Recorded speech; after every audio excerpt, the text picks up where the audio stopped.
Hi there, I'm David from Alpine Journal. We're here for a series in the Telemark talk. We're going to talk about backcountry skiing, or kind of the 1980s style that kind of is still here today, but the technology, kind of the old and new. But again, the goal in quote unquote backcountry skiing is to kind of ski into places, ski up over hill and dale, maybe shush up a little bit and ski down the steep stuff.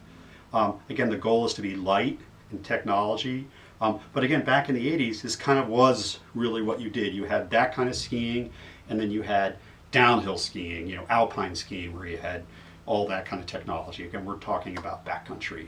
So again, this is the kind of boot you would tend to use. But let's take a little bit look at one of the classic levels of the skiing for this, okay? So we'll scooch over here to the bench, and I'm going to grab my Fisher E99s, one of the absolute classic skis. So you can see it's a pretty narrow ski compared to the other ones. I'll show you a little bit more if you wish. But more importantly, let's take a little bit closer look. Okay? I'm going to zoom in here, and you can see right in here, kind of hard, but right in here there's 3 pins. So hence the name of 3-pin skiers, because you use 3 pins to hold your boot in place. And these 3-pin bindings became the notions of what we would call pinheads, and that's slang for a telemark skier, and that's where it came from. So whenever you hear somebody says, oh, I'm going to go pinning, or I'm going to go hang out with the old geezers that do, that have pins for boards. Again, it's talking about the binding and the 3 pins in it. And again,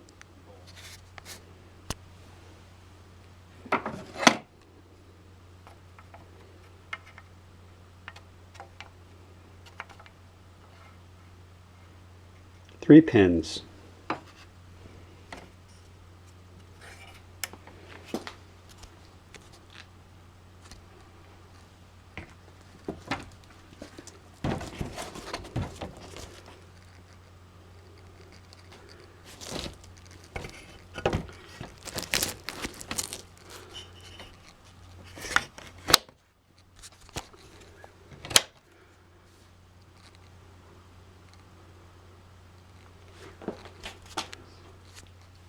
Let's take a look at the camber. Okay, so this is an important thing, very much a cross-country ski. These are not downhill skis, which we'll see later. Just take a look at that camber as I'll flex it down a little bit. And so this is the design for these skis. So you can use this camber to arch up, so when you put weight on it, it's how you're going to stick to the snow and ski up and across.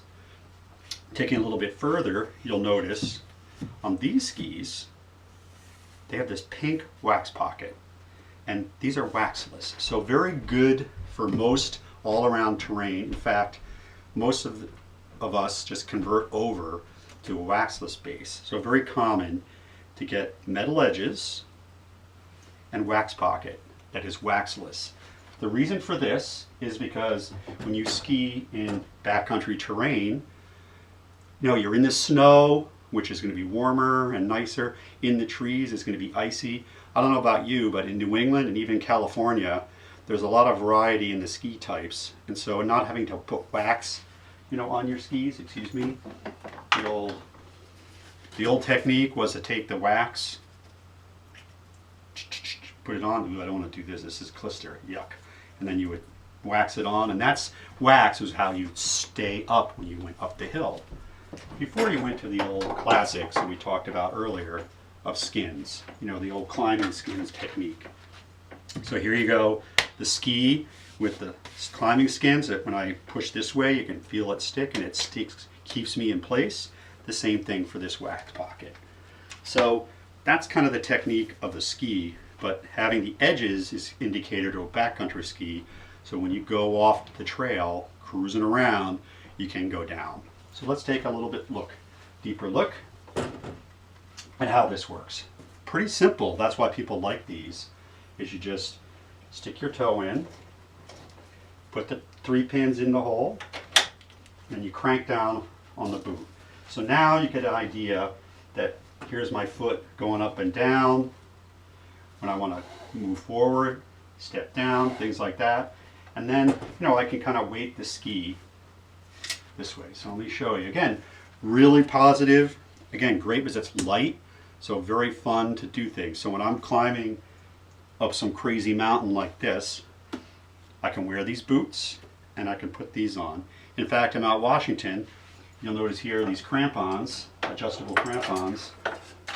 I would take these and actually put them on my boot. Again, to ice climb up and then ski down off them.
So we've talked a little bit about putting the binding in place, but now let's talk about wax pockets going uphill. So we take the ski and now we put it on an incline. So you notice when I put the ski up here, there's a lot of gap here. So just imagine your weight up.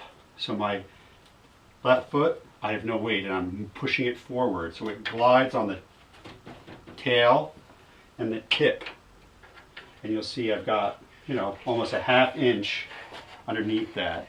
So this is that camber working in that wax pocket concept, and I slide it up. But as soon as I put weight on it, I come back down, all of a sudden the ski bends into the snow, and this area allows me to put weight on it. So I step on put my weight on it, and now I can put my weight on this foot and I can scoot the other ski forward. And that's the concept of going uphill. Okay?